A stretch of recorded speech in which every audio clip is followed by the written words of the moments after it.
정신에 관한 부분을 좀 보충 설명을 드리고 싶습니다. 그래서 별도로 이제 보강을 하겠는데요.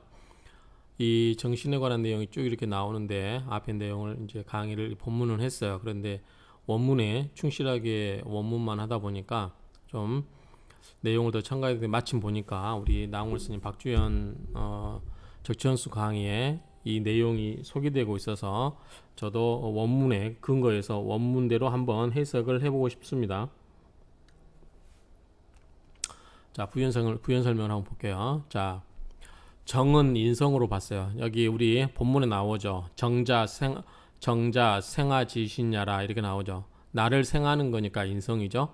자, 기는 이 말은 없어요. 본기 관족. 그러니까 본기니까 일주하고 같은 걸로 보면 될 것 같아요. 일주하고 같은데 관통을 한다. 이게 관자 맞죠? 갑자기 또 이 본기를 관통한다는 게 뭔 의미일까요? 본기를 관통한다.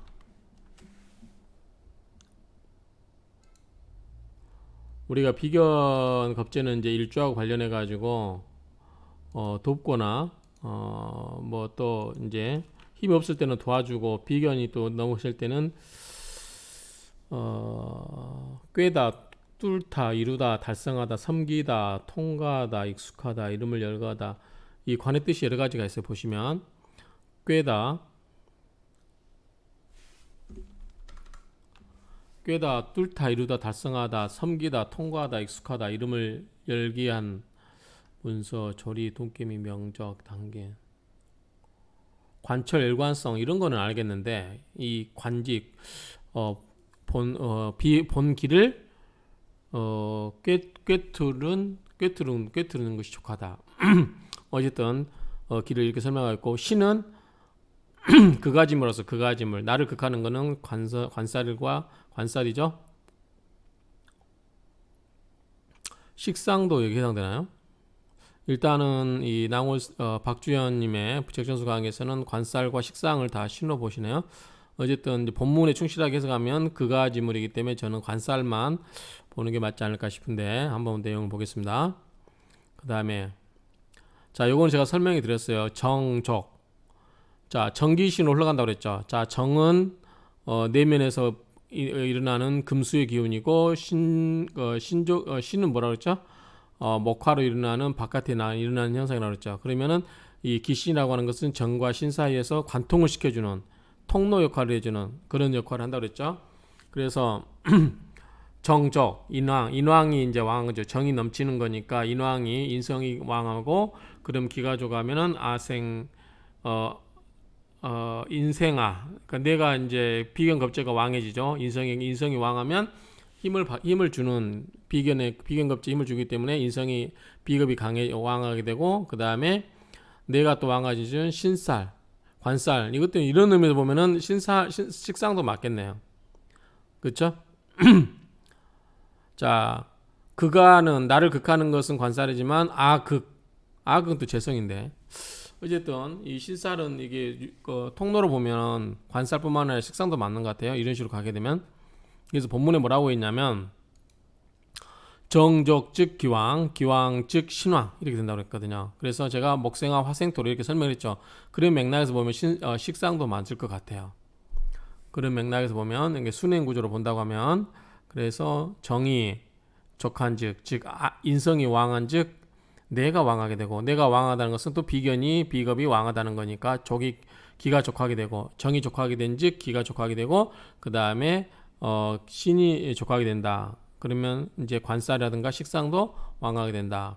본문 내용이 보면은 정적 즉 기왕 즉 신왕 이런 말이 있기 때문에 이렇게 풀었을 수 있지 않을까 싶고요. 또 하나 본문의 내용을 보면은 이게 나와요. 저는 이게 이제 키포인트라고 생각하는데 유여 선지과 힘이 있어서 이제 힘이 남아도는 거는 덜어준다고 그랬죠. 손은 극제라고 그랬어요. 자, 힘이 남아도는 것은 덜어내는 거죠.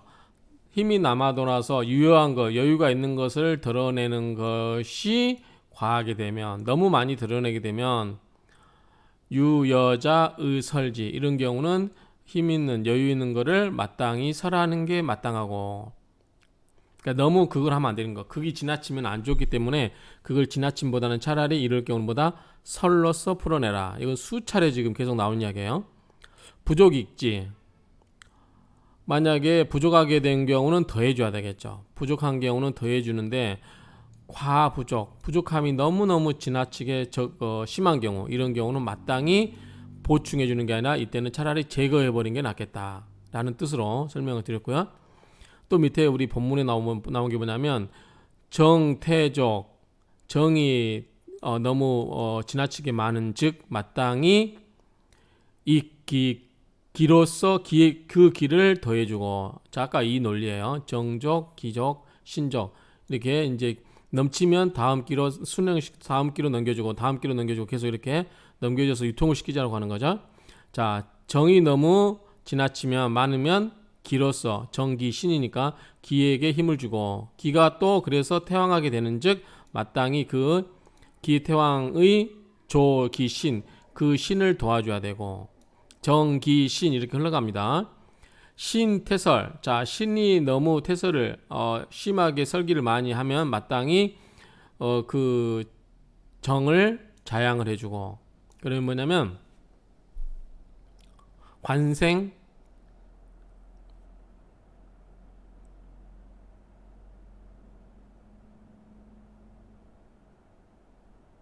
관생인이 흘러가는 걸 이야기하는 거예요. 신이 너무 태왕한즉 그 정을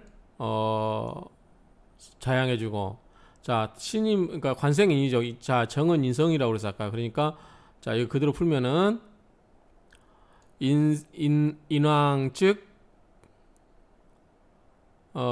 인왕 즉 그 다음에 기계에게 힘이 주고, 그 비견에게 힘 주고, 비견이 힘이 세지면 그 관살에게 힘을 보태주고, 그다음에 관살이 너무 설기가 많이 당연즉 그 인생에게 다시 힘을 주고 자양해주고, 그렇게 해서 즉 생화 유통하게 되고, 그 다음에 그렇게 되면 신은 맑아지고 기는 웅장하고 힘 있게 된다라고 본문에서 나왔죠.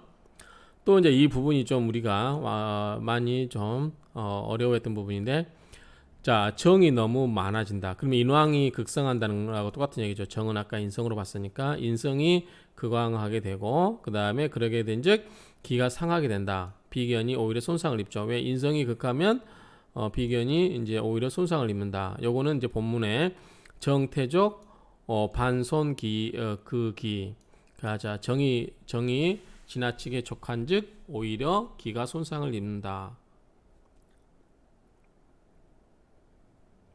손은 뭐 우리가 손상을 입다라고도 해석할 수 있지만, 본문에 의하면 극제니까 인성이 너무 지나치게 왕하면 비견을 인성이 지나치게 왕하면 뭐죠?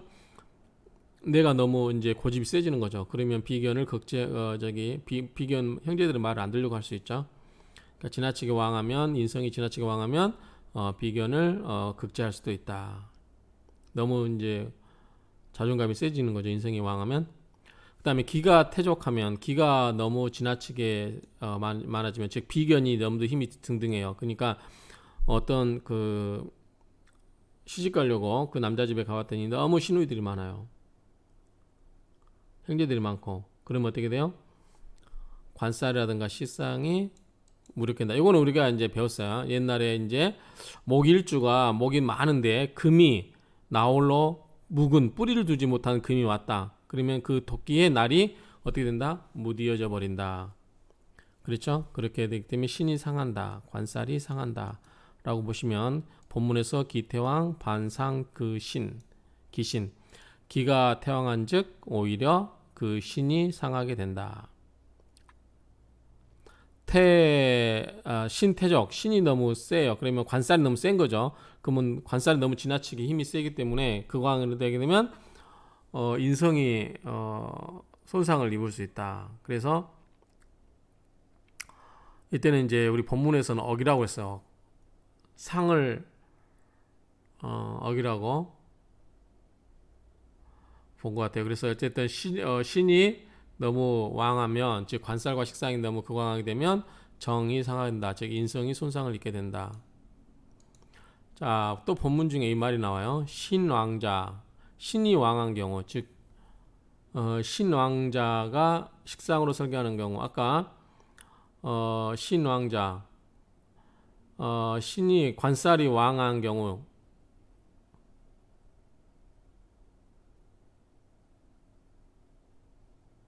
식상으로 선한 경우, 속에서 겉으로 나오니 정이 족하고 신이 나온다. 이거는 이 무슨 의미일까? 신왕자 식상. 자, 본문을 제가 설명해 드릴게요. 본문에 나온 말로 하면 왕자 의설, 왕한 것은 마땅히 설하는 게 좋은데 설신 듣기 위정족. 자, 설신이 기를 얻어서 정이 충족하게 되는즉, 정이 족하게 되는즉 차종 이발 우표. 자, 속에서 발하여 겉으로 나타난다. 자, 이거는 인성이라고 보면 될 것 같아요. 인성이 이제 힘이 주어져서, 이 인성이 힘이 주어져서 그게 이제 밖으로 힘이 나오게 되면 인성은 뭐죠? 안에 있는 거니까 정이 되는 거고 밖에 있는 거는 그 신이 되는 거죠. 그래서 안에서 인성이 힘을 주니까 밖에 나와서 그 힘을 받는 신이 뭐예요? 자족하게 되죠. 그래서 이 신 자족이라, 신이 스스로 힘이 있게 된다. 차위 이발 우표, 이것을 일컬어서 뭐라고 하냐면 안에서 발하여 겉에 나온다. 그래서 정족 신정. 그래서 정은 족하게 되고, 정이 이제 안에서 나오는 거니까 힘이 있기 때문에 족한 거고, 그게 밖으로 나오면 신이 어떻게 된다? 안정이 된다. 이렇게 이해하면 될 것 같아요.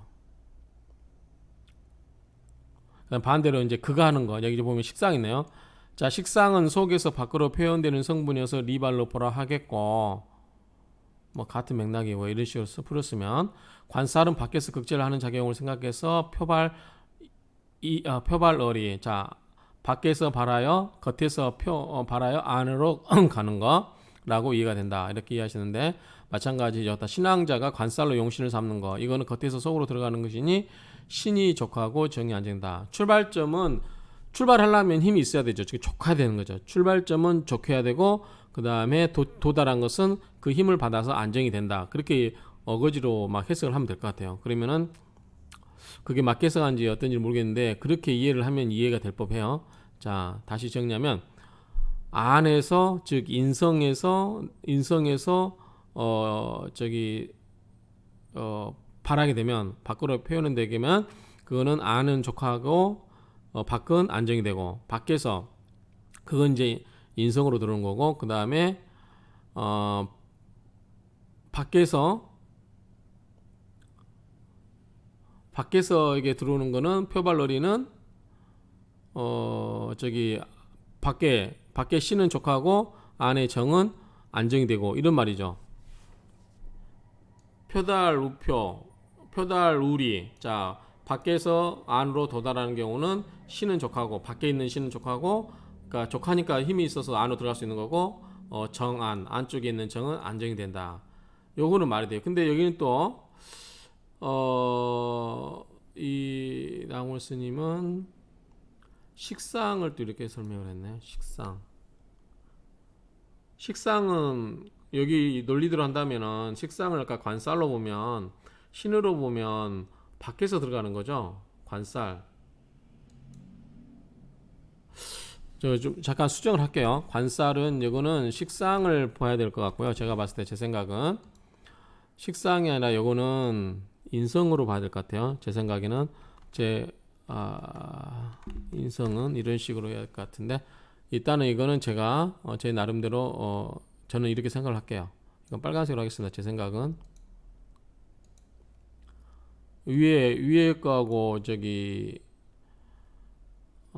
일맥상통하려면, 똑같이 논리적으로 하려면 이렇게 해야 되지 않을까 싶어요.